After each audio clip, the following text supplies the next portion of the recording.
Donc, nous voici. On va attendre les gens parce que Oui, ça prend toujours quelques minutes avant qu'ils arrivent, là. Mais je l'ai répété, moi, le lendemain, parce que quand on s'est parlé, oui. le lendemain de notre direct, vous avez nommé, je pense que c'était Sabine, hein, Oui, qui Sabine. disait qu'elle était seule. Puis là, j'ai dit, si les gens savaient à quel point ils nous touchent, puis à quel point tout le monde est important, parce que certaines personnes interviennent, nous parlent de leurs préoccupations, de leur état, de comment ils sont, puis vous, c'est resté toute la journée, puis vous êtes revenu avec ça le lendemain. Ça m'a touché. Ça m'a touché qu'elle soit présente avec nous à ce moment-là, alors que justement, elle avait amené la solitude. Tu vois qu'elle n'était pas toute seule, hein? On l'a. Exactement, exactement. Donc, au dernier direct qu'on a fait avec Dr. Brouillard, donc à tous les mardis, sauf la semaine dernière parce que c'était relâche, ben, tous les mardis, on a un beau moment ensemble. Moi, j'aime beaucoup qu'on parle de votre livre, bien, de votre troisième, du dernier livre que vous avez écrit. Pour moi, c'est vraiment apprendre à bien vivre puis s'entourer de magie. D'ailleurs, je vois que vous avez un beau cristal en arrière de vous. Il faut que j'aimerais ça qu'on en parle un peu. Il vient d'apparaître. Euh, mais à la fin, il y avait une question à un moment donné, quelqu'un qui disait, parce que vous parliez du plaisir de cuisiner avec Carole, votre femme, puis de ces petits plaisirs-là. Puis il y a quelqu'un qui est arrivé et qui a dit, mais moi, je suis seule, puis je suis tannée de manger seule. Tu sais, hey, c'est longtemps. Là. Ça fait 12 mois qu'on est dans cette pandémie-là. Puis ça nous a concernés, vous et moi, parce qu'on a la chance d'être en famille, on a la chance d'être, soit d'être un couple, mais on le sait comment que ça peut être long pour une personne qui est seule. Oui, tout à fait. Mais Tout à fait. Puis, première chose qu'on peut dire, je crois que c'est Sabine qui nous avait parlé de solitude. Et la première chose qu'on peut dire, premièrement, c'est que on est d'une certaine façon tous interconnectés parce que juste le fait qu'elle a parlé de ça, ben, je peux te dire que moi, j'y ai pensé à elle pendant 24 heures au moins, même plus que ça, plusieurs jours. Et comme par hasard, une synchronicité, on parle dans le livre de la synchronicité, eh bien, je faisais une conférence pour les gens séparés et divorcés. Donc, il y a un regroupement de personnes comme ça qui se sentent en solitude. Puis j'ai fait une conférence quelques jours après pour ces gens-là. Tu sais. Fait qu'à quelque part, si on était là pour regarder à quel point tout est ouais, un peu interrelié, donc la solitude, d'une certaine façon, n'existe pas. Mais on la vit, la solitude, parce qu'on se pense séparé. Puis on va voir à quel point on n'est jamais séparé. On avait parlé que, oui, toute la nature ensemble, on fait partie de cet univers constamment. Puis ce qu'on appelle la solitude, c'est pas l'isolement, parce que l'isolement, c'est quelque chose qu'on nous impose. On vit de l'isolement, puis c'est souvent quelque chose de très désagréable. On est obligé de se retirer, faire des coupures avec les étrangers, avec des amis, etc. Donc, on est isolé. Mais là, la solitude, c'est quelque chose que je dirais, c'est quelque chose de personnel. Et si on vit à une période de solitude, peut-être que la vie veut ça pour nous aussi. Faut pas oublier que il n'y a pas de hasard non plus. Donc, si on vit un certain moment, la première chose à faire, c'est vivre ce que l'on doit vivre dans cette partie qu'on appelle peut-être cette solitude. Puis la deuxième chose que je pensais, j'ai pensé à ton père à un moment donné qui me disait, puis tu avais parlé de ça, ah, mes maudits genoux. Et on faisait des traitements pour ses genoux, ça allait bien, mais c'était ses maudits genoux. Et là, on s'est dit, ben non, c'est pas des maudits genoux, puis c'est pas mes maudits genoux. Mais à quelque part, si on dit ma solitude, mais on tombe dans le même piège. C'est qu'à quelque part, la nature va nous donner toujours raison. L'univers nous donne raison. Puis si on dit c'est mes maudits genoux ou c'est ma maudite solitude, mais on va l'avoir longtemps, cette solitude-là. Fait que la première chose à faire, c'est simplement accepter ce qui est là, accueillir ce que la vie nous amène. Et la deuxième chose, c'est commencer à réaliser, on en parle déjà depuis le début, mais je sais que c'est quelque chose qui est pas facile à rentrer puis à penser à quel point la pensée dirige tout. Si nos croyances, nos pensées font en sorte que c'est toujours à propos de la solitude, on va la vivre. Parce qu'on a vu qu'à partir des pensées, On va avoir les mots, on va avoir les paroles, on va avoir les actions. Les actions vont nous amener à des habitudes qui vont finalement être notre destinée. Et donc, on n'en sort plus, on devient pris dans un piège. Donc, il faut commencer à ne plus penser en termes de solitude, mais en termes de plénitude. C'est-à-dire que si on commence à réaliser qu'à quelque part, on est des êtres bénis, à quelque part, j'ai une expérience à vivre, mais en même temps, c'est quelque chose de temporaire parce que la vie, elle veut vraiment m'apporter de la plénitude. J'ai pas à me sentir abandonné. Si par contre, on peut vivre un sentiment d'abandon parce que la vie veut nous faire réaliser que c'est pas ça, si on est des êtres de plénitude. C'est un peu comme si la vie nous amène à recouvrir son opposé constamment. Donc, on va toucher parfois quelque chose de souffrant pour simplement réaliser que quelque chose de bien plus grand derrière de ça. Donc, si on a de la solitude, c'est peut-être qu'à quelque part, on doit commencer à meubler notre esprit de plénitude constamment. C'est bon. C'est pas facile, mais c'est comme ça la vie. Mais je parcourais pour me préparer aujourd'hui toutes ces pages, vous parlez de la pensée. Parce que pour moi, si je comprends un peu, là, vous me dites, vous me corrigez si j'ai tort, mais pour bien vivre.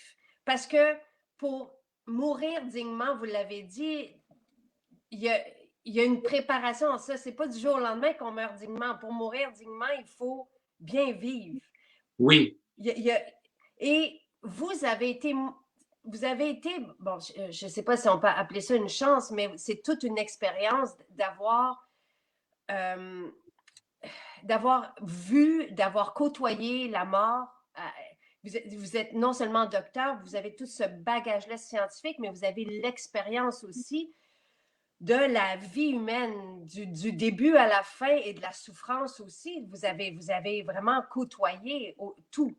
Et donc, vous avez cette expérience-là. Ce que nous, à part quelques personnes, on peut pas s'habituer à ça. On peut pas. C'est nouveau pour nous et ça fait peur un peu. Mais il y a quelques. Vous avez dit dès les premières fois, et moi, c'est quelque chose qui m'était resté marqué, c'est que on peut voir des personnes qui meurent rigidement, par exemple, ou qui regrettent de ne pas avoir vécu leur vie.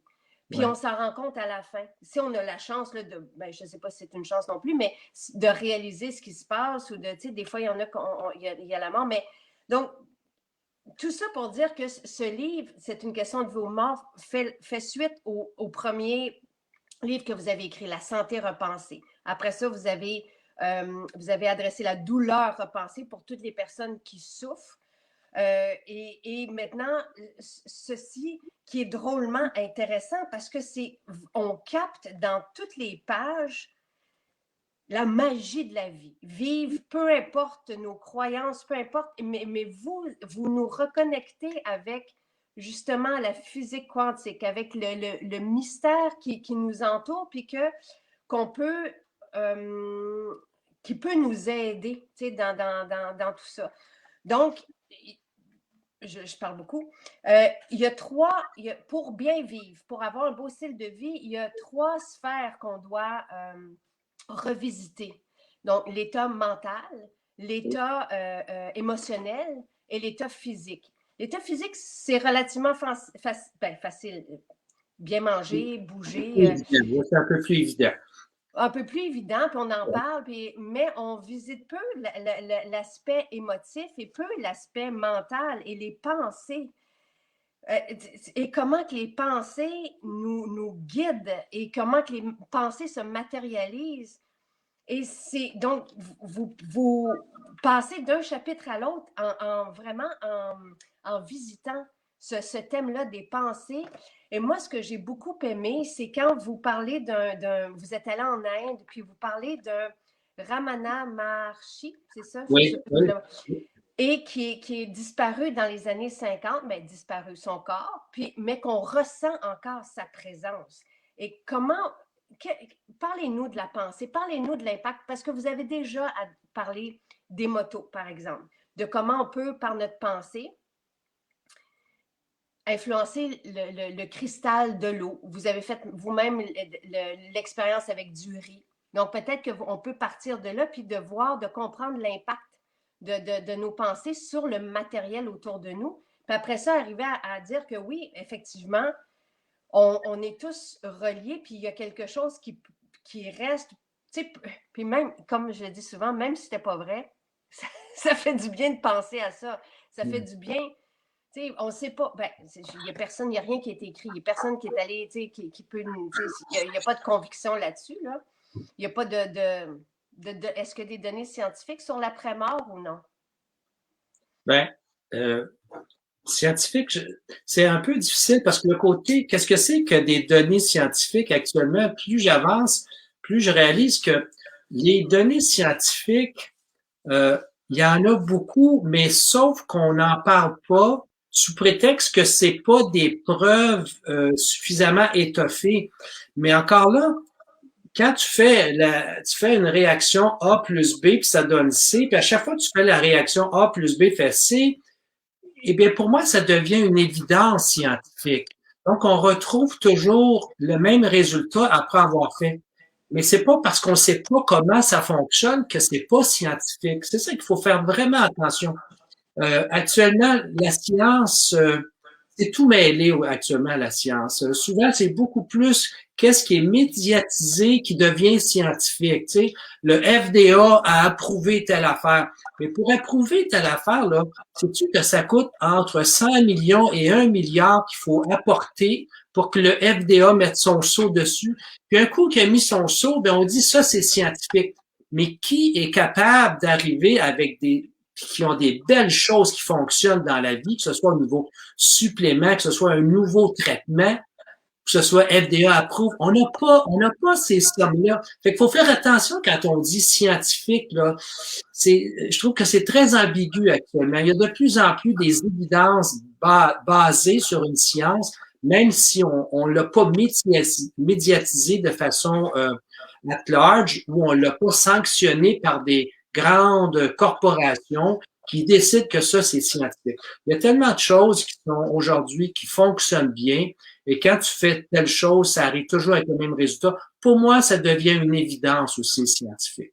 Fait et ça retrouve beaucoup toutes les choses que j'appellerais la qualité vibratoire. Et je pense que la médecine de demain, ça va être vraiment la médecine de vibration. Ça va être de la médecine vibratoire. Malheureusement, la question de la vibration, c'est pas quelque chose qu'on peut mettre sous le microscope, encore moins. Donc, il faut aller voir des gens qui ont quand même eu des prix Nobel, puis on voit que ce soit Einstein, que ce soit Heisenberg, que ce soit Planck, ont démontré que tout notre univers était à la base d'une grande pensée. Autrement dit, c'est comme si un être suprême, appelons le créateur, peu importe, qui a pensé à un moment donné à matérialiser des choses. C'est la même chose pour nous. Quand tu fais un meuble, tu commences à penser d'abord. Le meuble ne vient jamais seul. Donc, pour descendre ça dans la matière, il a fallu penser à quelque chose, faire des plans, puis finalement arriver à quelque chose de dur. Donc, pour les grands scientifiques, on appelle, ça fait longtemps que ces prix Nobel-là ont été discernés des années, ça a commencé dans les années 29. Donc, c'est presque 100 ans. Puis encore aujourd'hui, on est très, très frileux, très timide à dire, ah, ben, ça marche quand même. Mais pourtant, ces gens-là, qui n'étaient pas des deux de pique, là, c'était des grands penseurs. Et ils nous ont dit que la science nous disait, puis encore là, je trouve qu'on ne l'amène pas suffisamment en avant, mais que tout est vibratoire. Tout est vibratoire à la base. Qu'est-ce que je pourrais dire? Autrement dit, la matière, elle est rendue matière parce que quelque part, on a passé de quelque chose de très, très vibratoire, d'invisible, et on le ralentit suffisamment de sorte qu'à un moment donné, on peut la voir et la toucher. Mais c'est pas parce qu'on voit pas quelque chose et qu'on ne touche pas quelque chose. As-tu déjà touché à l'amour? Tu as peut-être eu des résultats de ce que l'amour t'a apporté. Est-ce que l'amour existe? La science n'a jamais prouvé que l'amour existe. Ben non, parce qu'on peut pas y toucher, on peut pas l'avoir. Mais c'est pas parce qu'on peut pas y toucher et on peut pas l'avoir que ça n'existe pas. Donc, je pense que c'est ça qui est important de réaliser. On sait tous à l'intérieur de nous qu'il y a des choses qui existent, même si elles ne sont pas prouvées. Donc, c'est important de faire aller. Il y a des approches de la santé différentes que la nôtre ici, là, comme la médecine chinoise que vous avez, tu sais, quand même, Oui. vous avez, et vous êtes acupuncteur aussi. Oui, oui. Mais vous avez tout. Vous êtes tout, dans le fond. Vous avez tout. Vous avez... Ben, j'ai touché à un paquet de choses, oui. Mais c'est fantastique. Et moi, j'adore ça parce que vous avez voulu comprendre. Avez-vous aussi abordé l'Ayurveda un peu ou... Ben, non, pas vraiment. J'ai pas travaillé en Ayurveda. Par contre, j'ai utilisé des produits ayurvédiques parfois. Mais c'est un bel exemple, ça, la médecine énergétique de l'acupuncture. Très, très beau. Ça dit, on peut dire qu'elle existe au moins depuis 3000 ans. Au moins. Notre médecine, elle existe, là. Notre médecine moderne, elle a à peine 150 ans. Fait qu'il faut pas discréditer une vieille médecine qui est encore avec tous ses effectifs aujourd'hui. Et on aurait combien plus de résultats si on se servait déjà de cette ancienne médecine et pour la parfaire avec les connaissances qu'on a aujourd'hui. Donc, on pourrait appliquer, à mon avis, par exemple, moi, je fais des techniques de bioponcture. Je peux infiltrer dans des méridiens des solutions qui vont faire en sorte qu'ils vont pouvoir voyager à travers le corps. Eh bien, ça, c'est apporter une question, à mon avis, du temps moderne à une vieille médecine et pour lequel on va avoir des résultats encore plus fantastiques que juste mettre, par exemple, une aiguille qu'on laisse travailler. Donc, on pourrait carrément mettre des produits dans certaines régions du corps qui vont suivre le régime méridien pour améliorer les conditions. Des produits biologiques, donc des produits sains. Oui, mais docteur Brouillard, vous êtes le seul à faire ça, là? Oui, ben il y a quelques médecins à travers le monde qui font ces choses-là, effectivement. Mais pourquoi on ne le fait pas plus? Pourquoi? C'est quoi la... Est-ce que c'est une peur?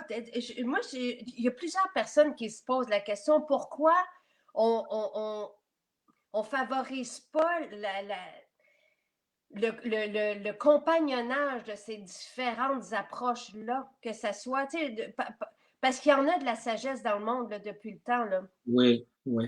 Mais il reste que c'est quand même une grosse game hein, qui s'appelle de l'argent encore. On est encore là-dessus actuellement.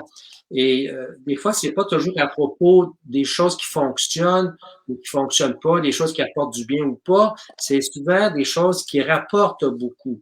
Donc, je pense que ça, c'est malheureusement un trait qui fait qu'il y a un gros ralentissement dans notre société. On sait, par exemple, on aurait pu avoir des automobiles électriques il y a 50 ans. Déjà, l'Hydro-Québec avait commencé à avoir des batteries pour ça, des moteurs électriques pour ça, mais c'était pas le temps parce que c'était encore l'essence qui était là. Fait que c'est un peu partout comme ça dans la société. Les éoliennes, ça fait longtemps que ça existe, les éoliennes d'une certaine façon, mais encore là, c'était pas le temps parce que l'argent n'était pas là, on ne voulait pas ça. Donc, on est malheureusement plus des êtres actuellement qui sont gouvernés par des gros lobbying qui font en sorte que c'est ça qui fait qu'on a ça. Fait qu'il faut comme travailler. En passant, on parlait d'acupuncture, mais l'acupuncture a été bannie de la Chine, hein, du temps de Mao. On a tout brûlé. Et ça a été que dans les campagnes où il y a subsisté quelques grands professeurs en acupuncture et quelques livres qui avaient été cachés, puis ça a ressorti. Mais un bout de temps, là, la médecine chinoise, on n'en parlait plus en Chine. C'était la médecine pharmaceutique, point, et chirurgicale. Donc, et tu vois qu'à quelque part, on change les choses dépendant des personnages qui sont en fonction.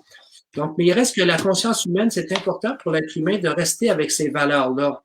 Et on regarde l'alimentation actuellement, je trouve ça un peu déplorable qu'on a tellement de maladies constamment à la hausse, malgré une médecine qui se dit de haute technologie, une médecine qui se dit qui est progressive, etc. Mais il n'y a pas de maladie que véritablement, qu'on a moins, on meurt de plus de cœur, on meurt plus de diabète. Hein. Toutes les maladies auto-immunitaires, on traite, mais on en meurt plus encore que jamais. Ou si on n'en meurt pas, on les étire, puis on meurt 20 ans plus tard de ça, mais on la guérit pas véritablement. Donc, c'est important de revenir à des sources, des choses fondamentales, à mon avis. Et c'est la question de la vibration tout à l'heure. Pour moi, j'en ai parlé déjà dans la douleur repensée, c'est qu'à un moment donné, on va traiter beaucoup de maladies, des déformations, des dysfonctions simplement avec des lois énergétiques comme la physique quantique nous enseigne. Les champs magnétiques pulsés, par exemple, moi, j'ai fait des petits miracles avec ça. On pouvait reconstruire des problèmes osseux ou des prothèses qui ne voulaient pas reprendre et simplement en les mettant dans un champ magnétique pulsé, eh bien, l'os se mettait de nouveau à reconstruire ses constituants. Donc, un peu comme si on régénère, on amplifiait le processus de réparation. Les cellules productrices d'os augmentaient, les ostéoblastes augmentaient en quantité, etc. Donc, on s'aperçoit qu'il y a tellement de belles choses qu'on peut aller chercher, mais encore là, faut-il qu'on ait les intérêts, pas la masse, parce que la masse, elle veut ça, mais que les intérêts en haut lieu sont ouverts à rapporter ces choses-là dans la société. OK, j'ai 2 questions pour vous. Puis là, vous ne voyez pas les beaux commentaires passer, mais tout le monde vous remercie et apprécie votre sagesse et moi aussi. Parce qu'on a parlé un peu d'alimentation, quand vous faites vos études pour devenir médecin, combien est-ce que vous voyez, est-ce que vous touchez à l'alimentation? Oui, ça me fait rire, celle-là, parce que j'avoue que quand j'ai fait mes études, évidemment, ça fait 45 ans. Non, on n'en parlait pas. Mais je me souviens par contre d'une fois, on a parlé un peu, on avait posé la question en pédiatrie. Là. On était des jeunes étudiants en pédiatrie, à savoir, est-ce qu'on devrait donner des hot dogs à nos enfants? Mais la réponse a été oui, parce qu'il y a des protéines là-dedans. Oh boy. Mais c'est tout ce que j'ai dit à l'époque. Puis quand j'ai fait des formations là, régulièrement sur l'alimentation il y a quelques années, puis je me souviens, il y a à peu près 5 ans peut-être, en plus que ça, 6, 7 ans, non 5 ans, 5, 6 ans. Et puis là, il y avait 2 jeunes médecins qui étaient dans la salle et 2 jeunes étudiantes en médecine.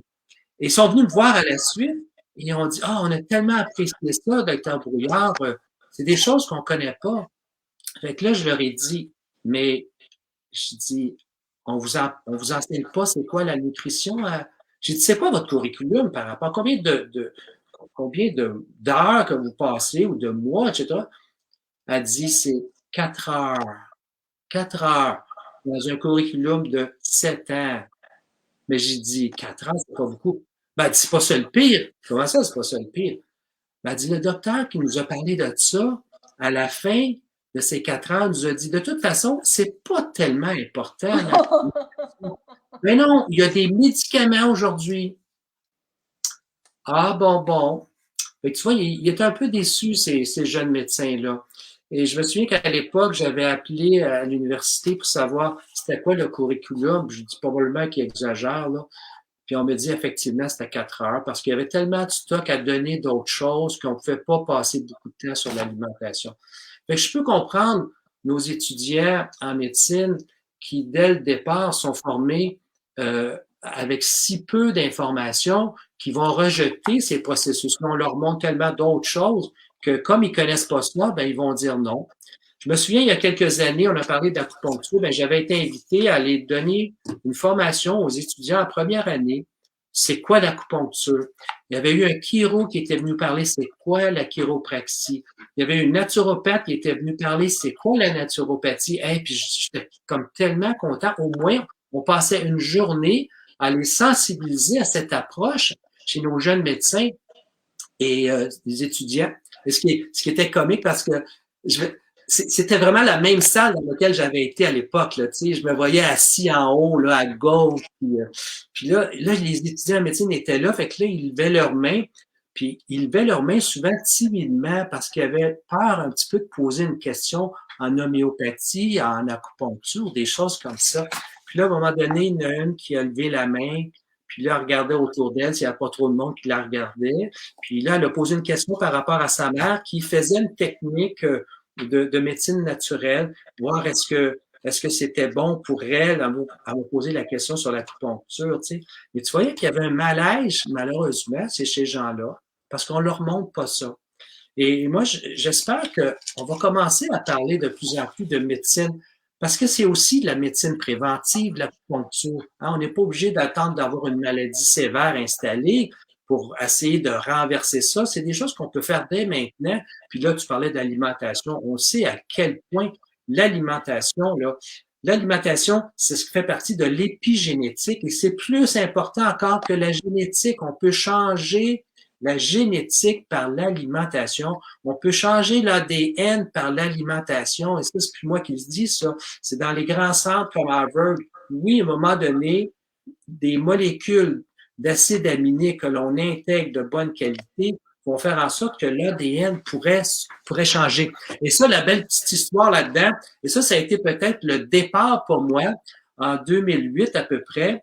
J'étais aux États-Unis dans un grand centre pour des médecins à travers le monde. On était peut-être 700-800 médecins qui participaient à la médecine fonctionnelle. Et là, il y a des chercheurs qui nous ont présenté les souris agouti, c'est-à-dire pas agouti, agouti. Et c'est à propos de la méthylation. Donc, il y a des chercheurs en 2003, donc je l'ai eu quelques années après, en 2006 ou 2008, des chercheurs ont décidé de donner à des souris blanches de laboratoire, les petites souris grassouillettes qu'on a, qui tournent dans le tambour de temps en temps, mais qui passent leur journée à bouffer juste de la bouffe qu'on leur prépare. Et ces petites souris-là, il y a des chercheurs qui ont dit, ouais, ils sont obèses, ils ont des maladies de cœur, ces souris-là, parce qu'ils n'ont pas une bonne alimentation. Ils ont du diabète aussi. Donc, ça nous ressemble pas mal, ça. Et là, ils ont décidé de donner de la vitamine B12, B6 et de l'acide du folate. Et donc, pour changer ce qu'on appelle augmenter la méthylation, c'est-à-dire la désintoxication. Toi, j'aime ça quand je parle de désintoxication. Oui, je prends des notes. Eh bien, imagine, et là, c'est tout à fait au hasard qui a essayé ça, là. Il dit, on va voir ce que ça va donner. Fait que dans leur alimentation, il y avait un supplément de B6, B12, puis principalement acide folique. Et la maman qui a donné des rejetons, elle a eu des petites souris brunes. Voyons donc, des petites souris brunes. Là, c'est comme, c'est quoi ça? C'est génétiquement impossible. On ne peut pas avoir des souris brunes quand on a des souris blanches. C'est génétiquement impossible. Ben non, c'est possible. Puis, en plus, la beauté de ça, c'est que les petites souris, lorsqu'ils sont revenus adultes, ils ont toujours eu leur pelage brun en passant, comme la souris des champs, et ils étaient slim. Ils étaient quasi sexy. Ils étaient belles petites souris. Une petite souris. Et il n'y avait pas de maladie de cœur, beaucoup moins fréquent, qu'il n'y avait pas de cancer. Qu'est-ce qu'il y avait en tout cas? De diabète. Le diabète, vous avez parlé que les autres étaient diabétiques. Donc, avec une seule alimentation, là, pour moi, ça m'a ouvert les yeux en 2008. Quand j'ai vu ça, j'ai dit, wow, il y a quelque chose qui se passe qu'on m'a jamais dit, mais qui est tellement important. Mais on dirait que ça n'a pas passé. On dirait que ça a passé par-dessus le Québec. Ça n'a pas arrêté ici. J'ai vu ça souvent aux États-Unis et en Europe, les expériences avec la souris agouti qui démontrent que la méthylation avec simplement une bonne alimentation, donc un supplément, pouvait changer des caractères génétiques. C'est fort. C'est incroyable. Et alors, qui peut nous parler de la supplémentation si ça ne vient pas de la médecine? La recherche. Évidemment, la recherche. Vois-tu, ça, c'est un exemple de recherche. Mais encore là, faut-il que cette recherche-là soit apportée aux médecins. Si on la sort pas, elle reste là. Donc, il faut être abonné à des champs, des plateformes de recherche scientifique. Par exemple, c'est quoi, j'ai regardé l'autre fois sur la vitamine D. Ouais, déjà sur la vitamine D, il y a beaucoup de recherches qui sont faites. J'ai l'impression il faudrait que je vois les chiffres, là, mais je pense qu'on est rendu à 8 ou 9 000 recherches sur la vitamine D et c'est bien fait. Ce sont des recherches scientifiques, là. Ce sont des gens qu'on appelle des chercheurs, des PhD, dans différents laboratoires à travers le monde, que ce soit au Japon, aux États-Unis beaucoup aussi, et qui font des recherches. Et voici ce qu'ils ont trouvé. Ça l'a aidé, par exemple, à aider le système immunitaire, moins de grippe avec ci, avec ça, moins d'otite également chez les enfants, mais c'est plein de ça. Mais encore là, il faut aller les chercher, puis un coup qu'on va les chercher, il faut les diffuser, mais on ne les diffuse pas suffisamment. Votre prochain livre, ça pourrait être sur les suppléments. Moi, ce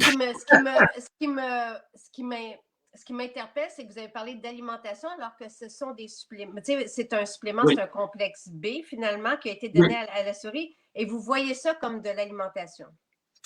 oui, oui. Pour moi, un supplément, c'est aussi une forme.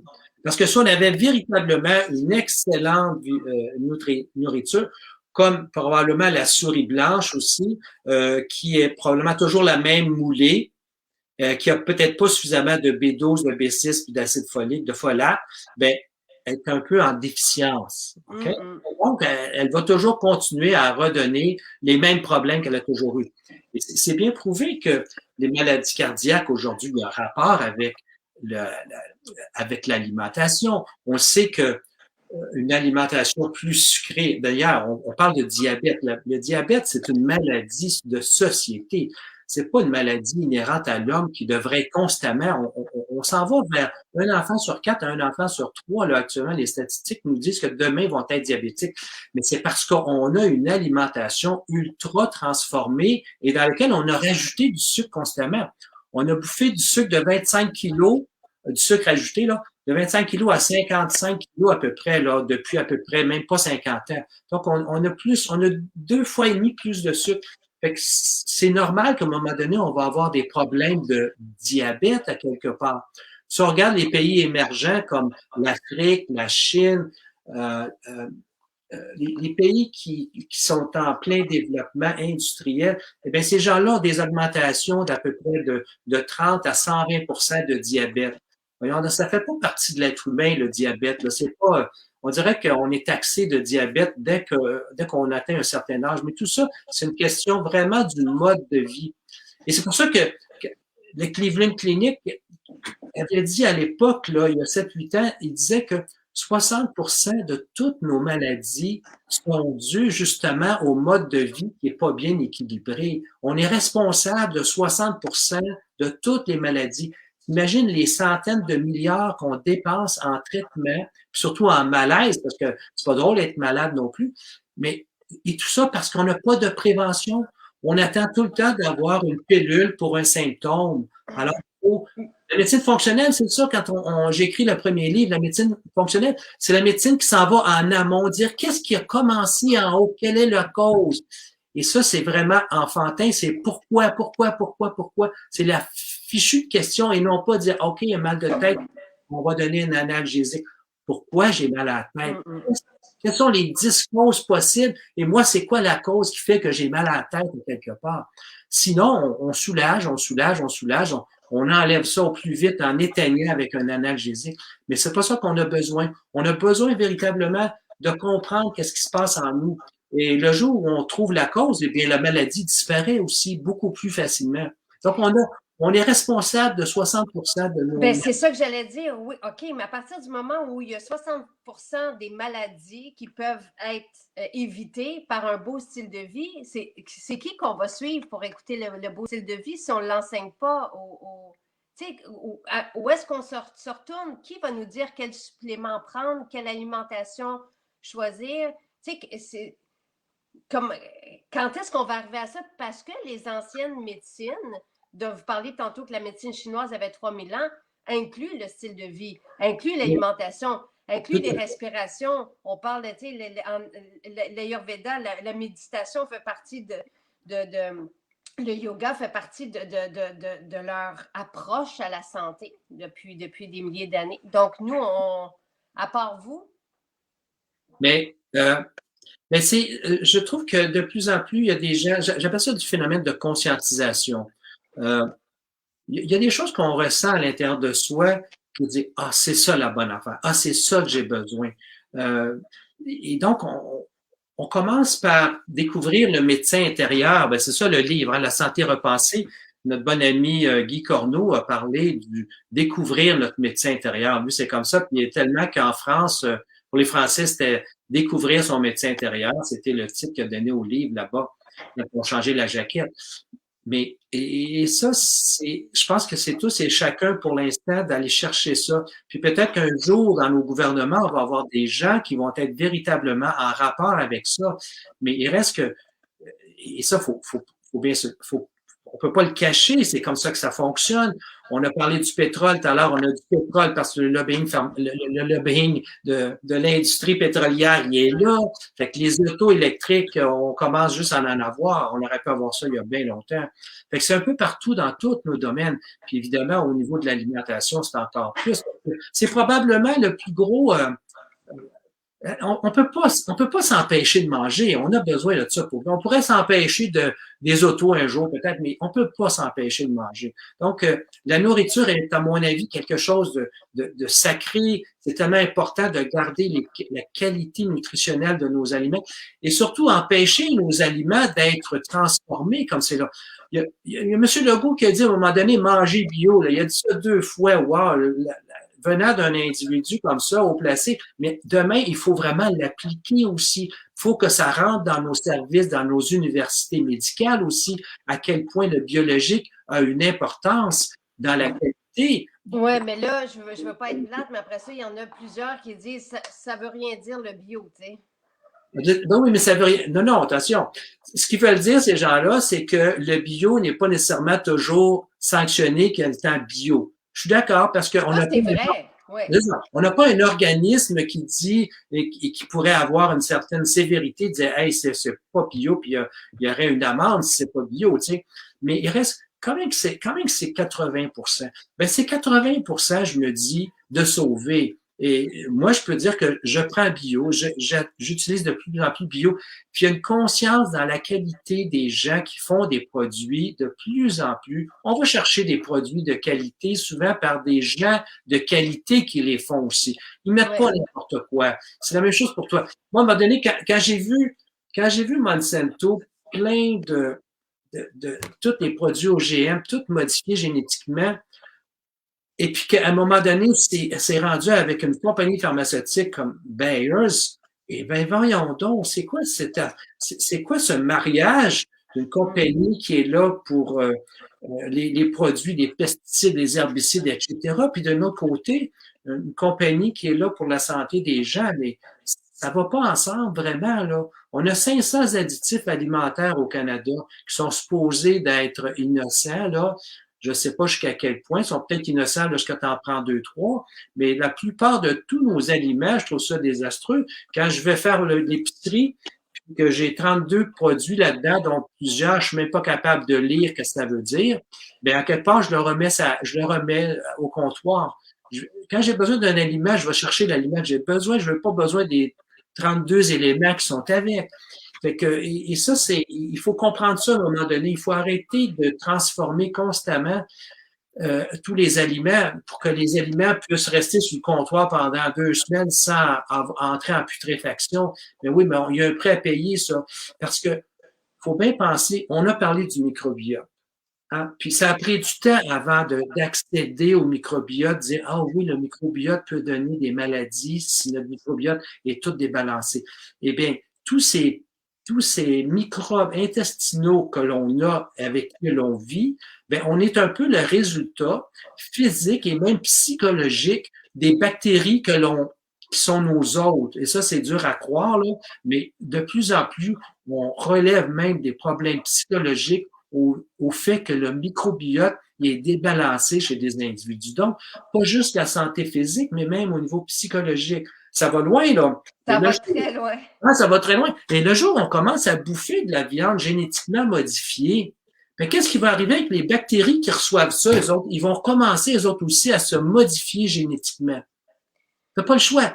Ils n'ont pas le choix. Ils vont avoir ça, ils vont commencer à faire de leur propre chimie. Ça veut dire qu'on va avoir tout à l'heure des super bactéries qui vont peut-être prendre un contrôle un peu trop important de notre propre santé et peut-être pas de la bonne façon non plus. Il faut penser qu'à quelque part, tout ce que l'on bouffe, à quelque part, va nous retomber sur le nez si c'est pas de qualité aussi. Hey, docteur Brouillard, quand vous nous ouvrez les horizons comme ça, il faut jamais. J'avais jamais pensé à ça. Jamais. Tu sais, moi, j'imagine, parce qu'on sait qu'il y a de la viande est chlorée, par exemple, pour être javelisée, en fait, pour détruire, pour être certaine que. Fait que là, je me suis dit, OK, ça détruit nos bonnes bactéries. Tu sais, mais j'ai jamais pensé que le génétiquement modifié allait pouvoir. C'est épeurant. C'était épeurant. Oui, oui, puis ça, c'est pas moi qui l'ai inventé, là. Il y a des grands spécialistes qui nous parlaient de ça. Ils parlaient des super bactéries tout à l'heure. Tu sais, des super, on va devenir Superman tout à l'heure, je sais pas, là, on va être tellement modifié, mais nos bactéries aussi, et risquent de se retourner contre nous parce que ça va être des super bactéries qu'on sera plus capable de traiter ou d'enrayer à un moment donné. On voit la même chose avec les antibiotiques. Hein, quand on vient de réaliser, depuis quelques années, là, que plus on donne des antibiotiques, plus il y a de la résistance. Ça veut dire que quand tu donnes un antibiotique, dans ton propre système, tes bactéries commencent à changer et ils vont s'organiser en sorte pour qu'ils ne soient plus attaquables par cet antibiotique. Mais ça veut dire aussi que la bactérie va avoir changé, elle ne te rendra pas nécessairement le service qu'elle te rendait auparavant. Peut-être qu'elle va commencer à te dénaturer aussi. C'est un peu épeurant, là. C'est vraiment, là, c'est quelque chose, tout ce monde dans lequel on ne connaît pas. La médecine est très, on aurait beau dire qu'on est avancé, mais la médecine ne connaît pas beaucoup encore de tout ce que c'est un être humain. C'est très, très complexe, un être humain. C'est divin, un être humain. Et Ouais. le côté invisible de l'être humain, on n'en connaît rien encore. Parce que ce sont nos sens qui actuellement travaillent beaucoup plus pour savoir c'est quoi. Mais tout ce qui se passe dans l'invisible actuellement, dans l'infini petit, on n'en a pas encore les résultats ou les conséquences. Alors, pour avoir une bonne santé, ce que vous dites, là, pour avoir une bonne santé psychologique aussi, il faut prendre soin de notre microbiote. Absolument. Ah, oui. Et veiller à ne pas transformer les bactéries qui peuplent notre microbiote. Donc, on est le reflet de ces bactéries-là, de cette vie-là intestinale qu'on a. De façon très concrète, si on veut, là, très simplifié, 60 à 70% des neurotransmetteurs, donc sérotonine, dopamine, endorphine, et ces éléments qui nous mettent en bonne humeur la plupart du temps, sont formés dans notre système digestif. Ça c'est la science qui a dit ça depuis quelques années. 60 puis 65% au moins. Donc, notre microbiote fonctionne ce qu'on appelle nos neurotransmetteurs. Le jour où tu commences à perturber ton microbiote, eh bien, ces hormones, pas ces hormones, ces neurotransmetteurs, puis les hormones aussi, là, mais les neurotransmetteurs, il va en avoir moins, tu vas avoir une déplétion des neurotransmetteurs et donc tu vas commencer à avoir de la dépression, tu files pas, tu sais pas trop pourquoi, mais c'est parce que ton microbiote intestinal a été trop perturbé. Ça va loin. Tout à l'heure, on parlait, il y a personne qui est isolé. Hein. La solitude, d'une certaine façon, ça n'existe pas d'une certaine façon, parce que tout est interrelié. Quand on commence à bouger quelque chose à un endroit, eh bien, c'est multiple comme réaction autour de soi, tu sais, à l'intérieur de soi, puis à l'extérieur de soi aussi. Moi, le microbiote, l'intestin me fascine. On pourrait parler de ça toute l'heure et chaque mardi. J'aime, mais il faut savoir qu'est-ce que vous faites, vous, pour garder on dit une bonne flore intestinale, pour avoir un beau microbiote, qu'est-ce que vous faites? C'est quoi vos actions pour veiller dessus, là? Ben, on a parlé tout à l'heure, manger bio. Même s'il n'y a pas de législation vraiment actuellement, je pense qu'on n'a pas le choix. Il faut essayer d'aller chercher des endroits, des fournisseurs qui ont une qualité de conscience pour apporter une qualité dans leur nourriture. Que ce soit dans les légumes, que ce soit même dans la viande, que ce soit dans les fruits, quoi que ce soit. Donc, il faut aller chercher ces choses-là. Les produits qui sont trop de l'extérieur aussi, qui ont transité pendant des semaines, qui ont été pris alors qu'ils n'étaient pas mûrs, puis qui ont transité pendant 2 semaines, ils nous arrivent chez nous. La plupart du temps, à mon avis, il manque un paquet de bons produits parce qu'il n'y a pas eu quelque chose de maturité. Il n'y a pas eu la maturité du produit à bout de la ligne. Donc, manger plus locaux, c'est important aussi. Parce qu'on peut dire que ce qu'on a chez nous, au Québec, au Canada, en général, il y a quand même une volonté d'avoir des bons produits dans tout ça. Et tout ce qu'on appelle les herbicides, les pesticides et tous ces produits-là, il y a des valeurs contrôlées par rapport à tout ce qu'ils mettent là-dessus. Alors que certains pays, on arrose de façon abondante pour être sûr de ne pas perdre la récolte avec des produits qui sont qui sont préservatifs là, contre tous les microbes et donc on va les bouffer, veut pas. Donc, faut éviter ces choses-là. Faut manger les choses saines, dans le sens que quand vous voyez qu'il y a trop d'aliments, de colorants ou quoi que ce soit dans un produit, vous n'avez pas besoin de ça. Ce que vous avez besoin, c'est le produit que vous allez acheter. Bon, ben ça finit là. Vous prenez ce produit-là et vous le prenez. Puis encore là, rendu à la maison, on fait un bon nettoyage le plus possible parce que oui, c'est possible encore là pour le transport. On a mis une certaine pellicule sur les éléments. Donc, on les lave. C'est important de bien laver. Après ça, encore là, c'est la quantité. Si on commence à perturber on a parlé du sucre alors, si on commence à perturber avec trop de sucre, trop de produits sucrés, eh bien le microbiote, on sait ce que ça va donner aussi. On va commencer à avoir de plus en plus des dysbioses intestinales. Hein? Les champignons vont pousser plus parce que l'élément sucré est trop présent dedans. Il y a des acidités qui vont se faire, etc. Donc, il faut aller chercher des produits qui sont simples à prendre, si on veut, et qui sont simples à lire aussi, de sorte que faut penser toujours que ça s'en va à l'intérieur de nous. Hein? Je dis souvent, dans votre voiture, vous ne mettez pas n'importe quel gaz. Ben oui. Puis pour nous, c'est comme pas, on va au moins cher parce que, ben regarde ça, je prends tel légume, il est moins cher. Mais c'est pas la raison. C'est-tu parce qu'il est moins cher ou qu'il est de bonne qualité? Je pense que c'est ça qu'il faut se poser comme question. Parce que c'est tellement important d'avoir quelque chose de qualité, parce que c'est notre santé qui en dépend. Et ça paraît pas parce qu'on le mange tout de suite, puis c'est pas demain qu'on est malade. Mais quand on fait ça pendant des mois, des années, ben là, on se ramasse à un moment donné. Pourquoi qu'à 60 ans, à un moment donné, on commence à avoir un paquet de maladies? Donc, à mon avis, la vieillesse, souvent, est entachée de toute cette, on pourrait dire, toute cette accumulation non nécessaire qui a été dans les produits et pour lequel le corps, à un moment donné, n'est plus capable de se libérer.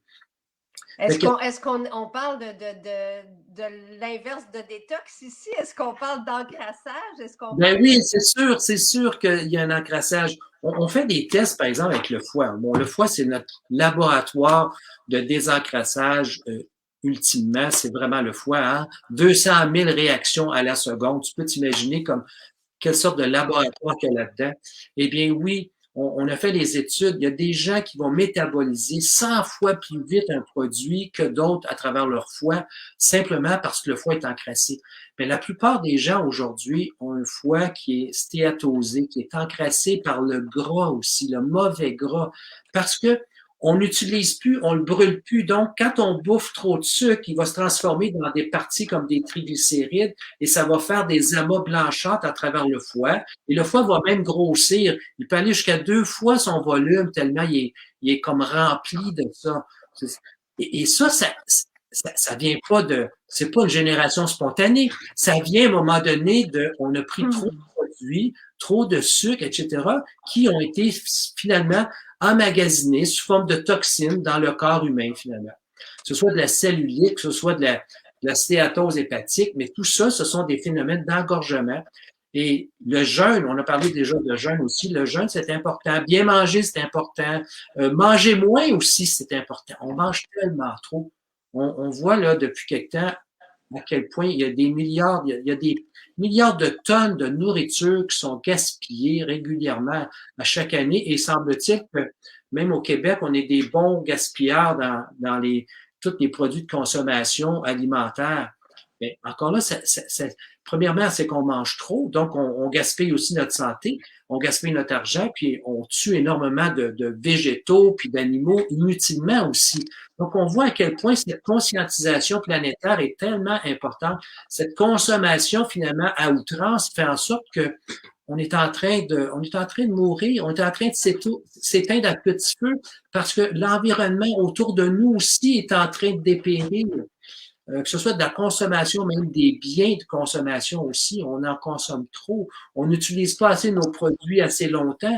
Après 2-3 ans, on change pour un nouveau produit, puis on envoie ça aux poubelles.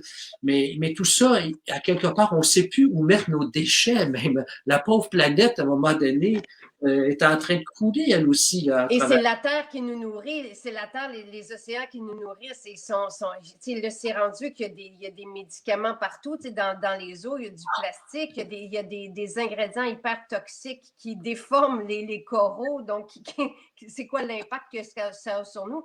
Quand vous parlez de que tout est interrelié, il faut penser à tout ça. Moi, je suis absolument d'accord.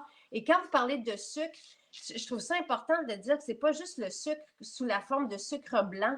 C'est le sucre, les pâtes, le pain, tout ce qui est vide dans le fond, vide de sens, là, vide de nutriments ou de qualité nutritive. Là. Tout à fait. Et ce qui est important dans ça, c'est aller chercher ce qu'on appelle les sucres à haut index glycémique. C'est-à-dire que lorsque tu prends un sucre, le corps s'aperçoit donc que la glycémie monte et tout de suite qui est absorbé rapidement. Ces sucres-là qui sont absorbés rapidement, c'est ce qu'on appelle des hauts taux de glycémie. L'insuline est tout de suite relâchée à grande quantité. On s'est aperçu que c'est l'insuline finalement qui devient trop en montée radicale qui fait que ça crée de l'inflammation aussi dans nos cellules, dans notre cerveau aussi. C'est pour ça que de plus en plus, on a parlé depuis à peu près une dizaine d'années que Alzheimer, c'est un diabète de type 3. C'est-à-dire que l'insuline finit par passer la barrière hémato-encéphalique et fait en sorte que les cellules neurales sous l'effet d'un haut taux de sucre et d'insuline vont se détériorer, vont se brûler, si on veut, puis vont mourir. Donc, et ça, on l'a vu ça au niveau cérébral, mais c'est vrai un peu partout dans notre corps, dans nos vaisseaux, etc. Donc, oui, il faut couper la quantité de sucre. Pourquoi il faut le couper? Parce qu'on nous a habitués, veut pas, au goût. On a vu à quel point le sucre est très, très addictif. Plus que la morphine avec nos animaux, on a fait des tests avec la coke et le sucre, et les animaux sont vraiment addictés, eux autres aussi, au sucre. Donc, il faut changer un peu notre façon de voir les choses. Donc, un peu, pas mal, beaucoup. Un bon jus d'orange, on laisse sauter ça. Là. Un bon jus d'orange le matin, c'est la pire affaire à prendre. Parce qu'on a un jus d'orange transformé qui n'a plus rien, un jus frais, c'est pas la même chose. Mais même un jus frais, je te dirais qu'on ne devrait pas commencer un bon jus frais parce que, mettons, un bon jus frais, tu as les 3 oranges, là, t'es mis en jus avec la pulpe, mais il reste que ça a un haut taux glycémique, ça. Ça a un très haut taux. Et dès que tu prends ton jus d'orange et la personne, mettons, qui est en hypoglycémie là, sévère, donne-y ça, et elle va remonter assez vite. Ça l'agit en quelques minutes.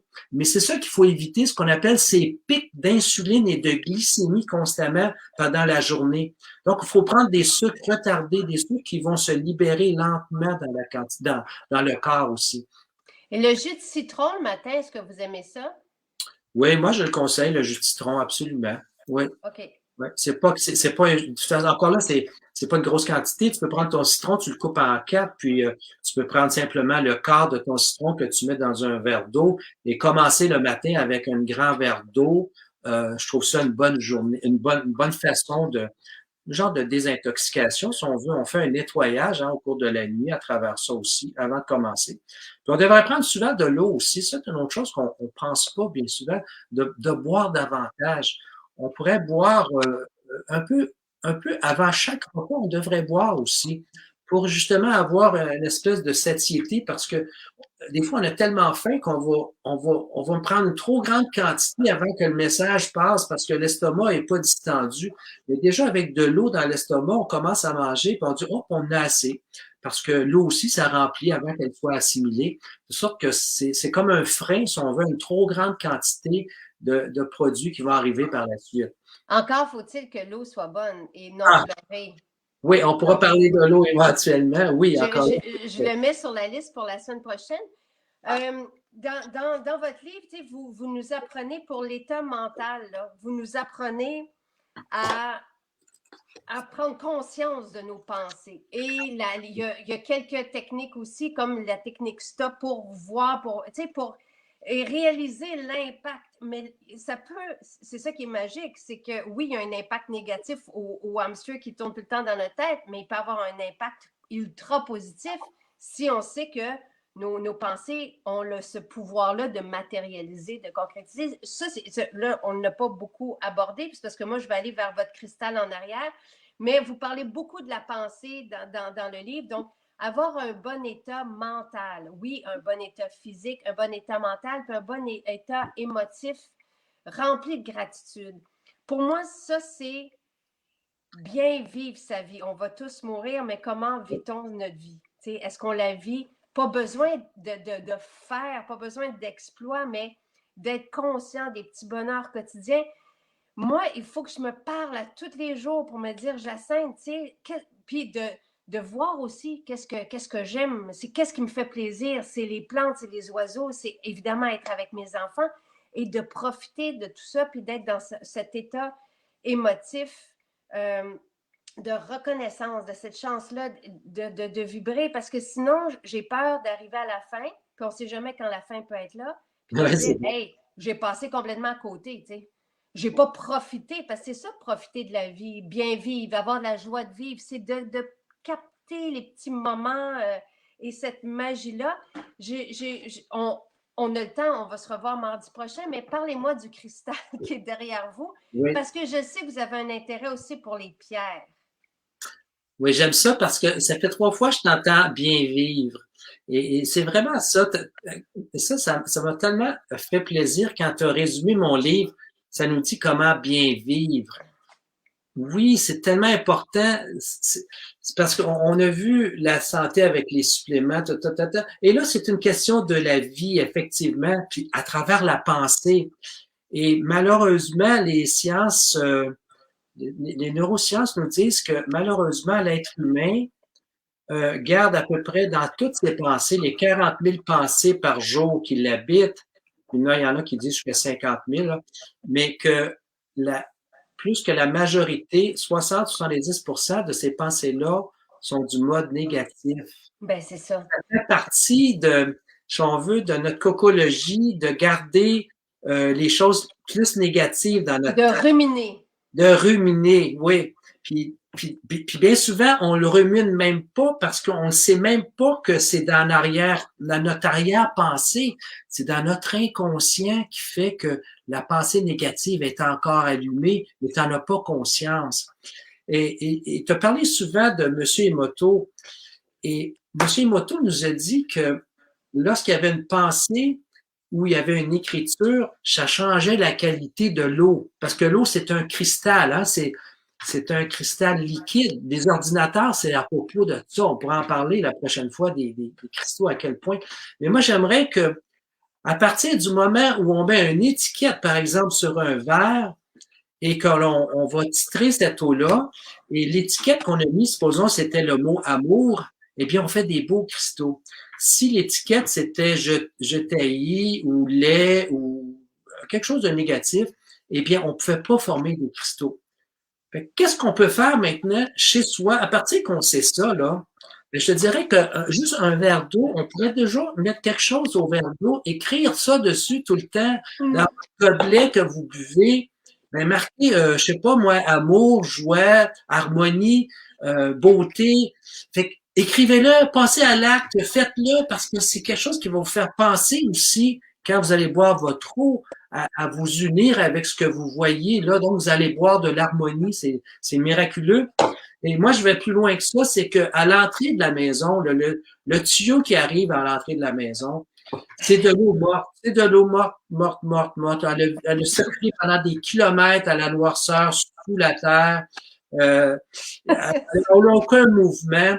Et cette eau-là, ce que je dirais pour aider, et ça, on parle dans l'invisible, là, évidemment, mais allez prendre un morceau de papier, là, une feuille de 8,5 par 11, puis écrivez un beau mantra ou écrivez paix, harmonie, amour, hein, c'est 3 mots qu'on veut souvent avoir ensemble. Paix, harmonie, amour, vous l'écrivez en belle couleur et vous mettez ça autour de votre tuyau à l'entrée d'eau. Vous mettez une bague, là. Et toute l'eau qui va passer par là, d'une certaine façon, vous allez la colorer positivement. C'est ce que j'appelle commencer à structurer positivement votre eau. C'est simple, hein? C'est fantastique. Il faut le faire.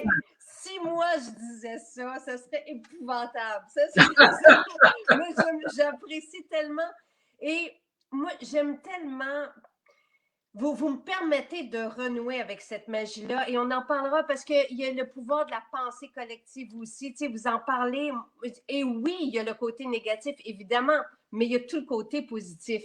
Et j'aime, tu sais, faites-le aussi dans votre maison, mettez des mots. Moi, je mets des mots qui ont cette connotation-là autour de moi. Je les écris. On met de la couleur dessus. Puis, mais pourquoi le cristal derrière vous? Ben, c'est un cristal de roche. Hein? C'est un beau cristal. C'est mon cristal de méditation. Mais qu'est-ce que c'est qu'un cristal de roche comme ça? Ce qui est intéressant, moi j'aime beaucoup les cristaux. Il y a tellement de sortes de pierres, mais les cristaux, ce que j'aime, c'est que ce sont des cristaux. S'il y a de la mémoire, on peut mettre de la mémoire là-dedans. Tu sais, les ordinateurs qu'on a là, c'est des ordinateurs à cristaux, c'est des cristaux qui sont là-dedans. Là. Ça, c'est de la médecine, c'est de la médecine quantique. L'ordinateur, on a beau dire, oh, la médecine, l'invisible, mais non, un ordinateur existe parce que des chercheurs, depuis 50, 60 ans, ont décidé qu'à un moment donné, il y avait une mémoire qu'on pouvait aller chercher avec des cristaux. Et le cristal, il est programmable. C'est-à-dire, le cristal, l'eau qui est structurée garde la... Ah, là, ça va loin, là, parce que je vois l'homéopathie à quelque part qui s'allume aussi. Parce que l'eau a une mémoire. C'est éprouvé, ça aussi, que l'eau avait une mémoire. Malheureusement, on a démenti ça, mais il reste que l'eau va garder la mémoire de ce qui a rentré dedans. Et c'est exactement la même chose avec nos ordinateurs à quelque part. On se sert de ça avec nos ordinateurs, mais on ne le dit pas véritablement. Fait que quand vous avez un cristal, le cristal, à mon avis, c'est quelque chose de personnel, ça vous appartient. Vous en faites vraiment votre ami. La première chose à faire, allez vous chercher un beau cristal et pas bien loin dans votre région, là, vous avez une place où les cristaux sont wow. Sur le chemin de Saint-Jean à la Prairie, oui, c'est magnifique. Magnifique, c'est comme un des endroits où il y a le plus de pierres précieuses, immense. Là. Immense. Moi, je pense que c'est le plus grand centre au Canada d'ailleurs. Et ça s'appelle Lux Eterna, la lumière éternelle. Et donc, quand vous allez chercher un cristal, vous le nettoyez avec de l'eau, du sel, et simplement comme pour enlever la vibration. Et à partir de là, vous allez commencer à le programmer par rapport à ce que vous voulez. Par exemple, si c'est un cristal comme si vous voulez vous en servir vraiment comme une aide en particulier, c'est que vous allez imprimer une certaine volonté dans une direction donnée.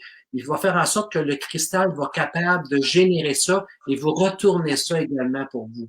Et c'est des choses qui ont été tellement étudiées aussi depuis des générations. C'est pas pour rien que même les chamans travaillaient énormément avec les pierres aussi. En passant, le chamanisme, de plus en plus, on commence à en parler, hein. De plus en plus, ces choses-là invisibles qui nous habitent, mais qui ont tellement de pouvoir. Et puis, on commence à réaliser, puis à s'en servir, puis à croire aussi, parce que c'est pas juste un effet placebo, mais ça aide toujours d'y croire, à faire en sorte que ça va apporter un bien-être à ça. La dernière fois, j'avais vraiment un beau cristal sous forme de pyramide, celui-là. Et mon petit garçon qui a 6 ans, Émile, quand il a vu ça, il a tombé en amour avec.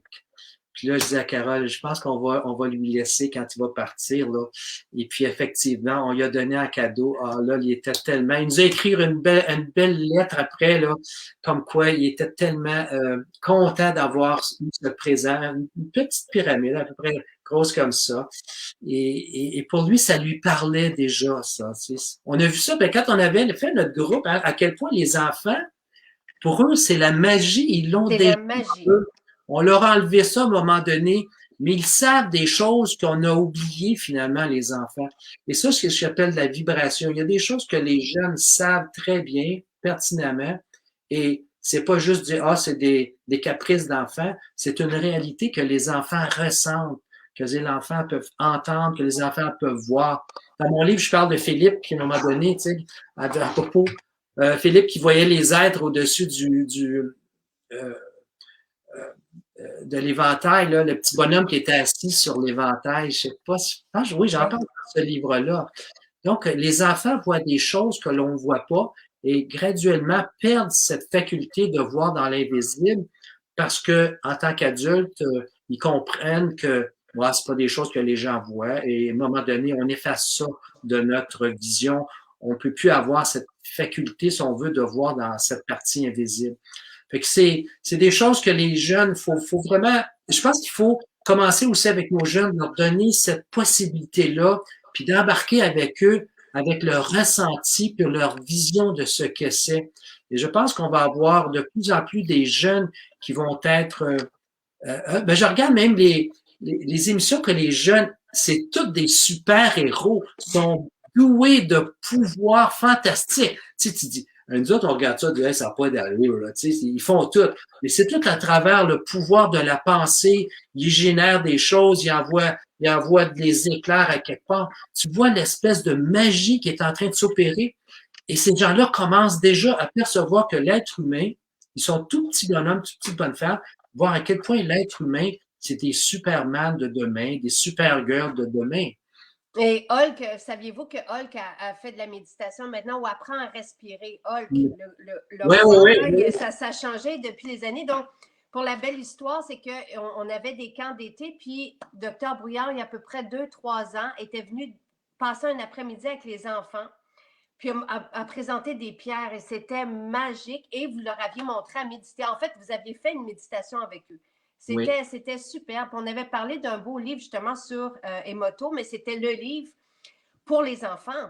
Oui, Parce que vous vous êtes dit, si jamais les enfants apprennent ça jeune, l'impact de la pensée sur l'eau, puis qu'on est constitué d'eau, ben ça peut être phénoménal ce qui peut se passer par la suite.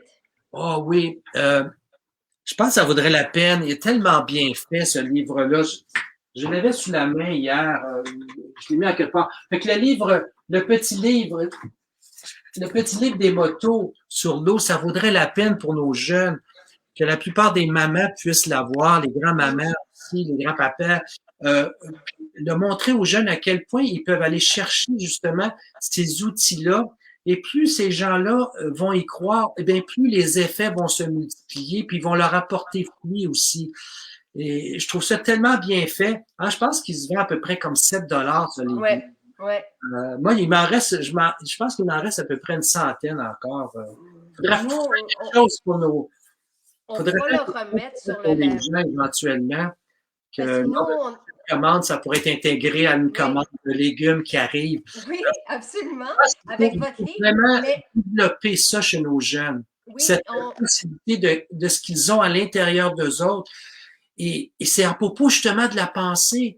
Fait qu'imagine quand tu apprends à penser quand tu es jeune, c'est fantastique. Nous autres, c'est difficile de décrocher de la pensée. On dirait que ça fait partie de notre mode de vie, puis la pensée nous habite constamment.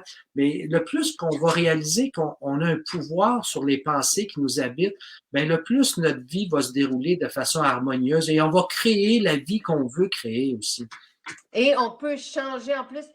Moi, ce qui est important de tout seul, puis on se reprendra la semaine prochaine, puis on commencera avec le livre sur l'eau, puis pour les enfants, on commencera, et j'aimerais qu'on parle de respiration aussi. Puis moi, d'ici là, je vais essayer de reprendre parce qu'on avait filmé le beau moment que vous avez passé Ah avec oui, les oui. pierres, donc je vais tenter de Non, ça reprendre serait une ça. bonne idée. Mais ce que je trouve important dans tout ça, c'est que peu importe notre âge, on peut changer. On peut Oui. changer, on peut retrouver notre santé aussi. On en a parlé, je pense, il y a 2 semaines. C'est fantastique avec les expériences, tout ça. Donc, le nom du livre, ce livre-là, faut qu'on le retrouve. Moi aussi, je le lis, je ne savais pas qu'on allait en parler. Je ne l'ai pas à côté de moi. Mais je vous mettrai le lien. Puis si, Docteur Brouillard, vous en avez une centaine, je les prendrai aussi, puis on les mettra sur le site. Moi, ça me fait plaisir, même d'en donner. Là. Je trouve ça tellement important. C'est le genre de choses qu'il faut apporter dans la population. Des choses tellement simples comme ça. Donc, malheureusement, je ne le sais pas. Là. Mais il doit. La semaine prochaine, on commencera avec ça. Puis dans certaines de nos maisons, il doit en rester aussi. Parce qu'à l'époque, il y a 2 ans, tu sais, je sais qu'il y en avait beaucoup à Sainte-Thérèse, à Montréal, je crois qu'il y en a aussi. Sinon, le livre de Dr. Brouillard, c'est une question de vie et de mort. Ah, voilà. Le mien, il est tout... il y a du vécu. Il y a du vécu. Et c'est fantastique. C'est vraiment pour bien vivre. Donc, et ça, il y a aussi une certaine paix, je trouve, qui nous habite. Si on a perdu quelqu'un aussi, tu sais, par rapport à cette après-vie-là. Tu sais, fait que moi, je trouve ça vraiment, vraiment chouette. Je vous trouve très généreux dans votre partage de connaissances et parce que c'est pas évident, là. C'est pas le discours qu'on est habitué de recevoir d'un docteur ou d'un médecin ici. Fait que j'apprécie beaucoup, beaucoup, beaucoup ces possibilités-là. Vous n'avez pas le nom du livre, hein? C'est ça que vous regardez, non? Moi non plus. Oui, le nom du livre, c'est le... Aïe, aïe, aïe. Comment ça, je ne l'ai pas? Attends. Puis, moi, d'ici, en tout cas, j'avais déjà pris en note parce que on est tous intéressés à reconnecter avec cette magie-là, les pierres, tout ça. Puis, je trouve que c'est un beau symbole. Donc, je vais aussi tenter de retrouver l'émission. Et c'est pas... c'est vraiment un livre d'enfant, mais c'est oui, sur c'est le livre de Emoto. C'est marqué vraiment pour les enfants. Ah oui, le message de l'eau pour enfants. Voilà. Message de l'eau pour enfants. Voilà. Et Dr. Brouillard avait fait l'expérience, lui aussi, avec un groupe d'enfants, justement, sur un bol de riz. Hein? Parce que Dr. Emoto, lui, ce qu'il avait fait, c'était avec de l'eau. Donc, on voyait justement de l'eau, un groupe là, de personnes qui envoyaient de l'amour à de l'eau, un autre verre d'eau qui était, on n'envoyait rien, il était statu quo, puis l'autre, on envoyait de la haine, puis après ça, il a pris des images des cristaux de ces différentes eaux-là et soumis à la musique. Je te reviens, j'ai juste un petit appel, 2 secondes. Oui, oui. Continue. Donc, il y avait aussi mis de la musique autour de l'eau. Donc, c'est l'impact vraiment de ce qui nous entoure, autant les pensées que les mots, que la musique. Et l'expérience avait démontré, au final, la beauté des cristaux quand on envoyait de l'amour et quand c'était écrit amour, tout ça. Puis, Dr. Brouillard a fait l'expérience avec un groupe d'enfants et des bols de riz. Donc, le bol de riz qui avait reçu de l'amour, il était resté intact et magnifique, alors que l'autre avait pourri. Oui, tout à fait. Tout à fait. Voilà. On pourra, je pourrais montrer les pots la prochaine fois. Tiens, je vais les sortir. J'ai une photo des pots. Comment ça avait été? Excellent. Christo et Moto, les pots et le message de l'eau pour enfants.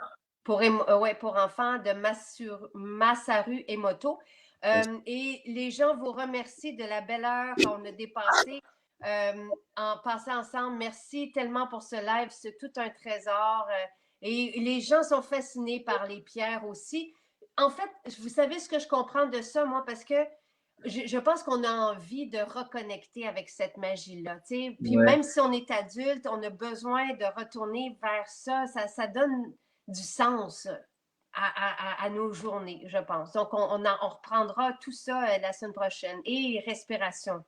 Parce que vous avez montré comment les émotions avaient un impact sur le cœur. Donc, la respiration aussi, c'est comme la base. Puis, on n'en parle pas, mais vous en parlez. Vous parlez de tout ça. Et voilà. Alors, on a un gros programme déjà pour mardi prochain. Absolument. Merci beaucoup à tout le monde et une belle journée. Puis en passant, peut-être on a parlé justement de faire votre petit travail de paix, harmonie, amour avec votre tuyau d'entrée ou sur vos verres. Et puis, je vous dirais qu'on pourrait peut-être, parce que nos pensées sont incessantes, et la chose qu'on pourrait peut-être garder pour la semaine qui vient, c'est d'avoir en tête une pensée. Parce que quand vous avez une pensée, tu peux pas penser 2 pensées en même temps. C'est impossible. C'est toujours une après l'autre. Donc, ce qu'on va faire, on va jouer un tour. On va avoir une pensée, essayer d'avoir cette pensée-là constamment dans la tête. Les Indiens appellent ça des mantras, par exemple. Ils ont une pensée ou une phrase qu'ils répètent constamment. Eh bien, le fait de le répéter constamment, en général, ça met le focus là-dessus. Fait que peut-être ce qu'on peut faire, simplement, d'aller chercher un des 3 mots ou les 3 mots, paix, harmonie, amour. On se répète ça dans la tête constamment. On se répète ça en coupant nos légumes, paix, harmonie, amour. À quelque part, vous allez être présent à ce qui se passe là. Et vous allez mettre cette énergie des trois beaux mots dans les légumes, dans les fruits. Vous allez pouvoir couper et vous allez pouvoir manger aussi.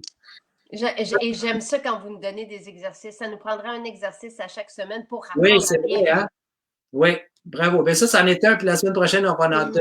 Ah oui, c'est fantastique. Plus Merci la méditation, plus tout ça. Merci, merci, merci, Dr. Brouillard. Et un beau bonjour à Carole. Et merci à tout le monde qui était là. Et oui, le live va rester, ça reste, donc vous allez pouvoir le réécouter.